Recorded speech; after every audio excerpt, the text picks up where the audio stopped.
15 বছরে তো টাকা খাইতে পারি নাই, যদি এখন পারি এই ক্ষেত্রে হিসাবটা আলাদা।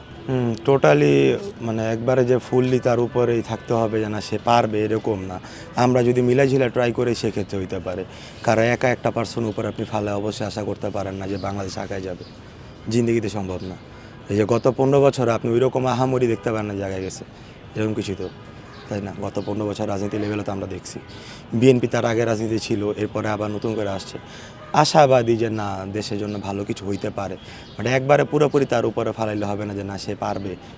আমরা যদি আমাদের থেকে একটু আগায় না যাই তাহলে অবশ্যই সে একা পারবে না, আমাদের থেকে আমাদের আগাইতে হবে। আর এর আগে যা হিস্টোরি ছিল বিএনপি সেটা আলাদা হিসাব। নতুন করে তারা যদি চায় যে না আমরা একটু দেশটাকে একটু আপডেট করি বা দেশে যেই রিজার্ভে যে টাকাগুলো আছে সেগুলো একটু বাড়াই, এই জাতীয় যদি জিনিসগুলো চায় তারা এক্ষেত্রে করতে পারে। আর যদি চাই যে না আমি খায়া দেয়া ঘুয়া বিল্ডিং বানাবো 2-3টা, তাইলে পসিবল না। সেক্ষেত্রে আপনি বুঝলা যান যে না বিএনপি হোক, সে জামাত হোক, সে আওয়ামী লীগ যেই হোক না কেন, সে যদি খাওয়া নিয়ত করে আসে তাইলে পসিবল না।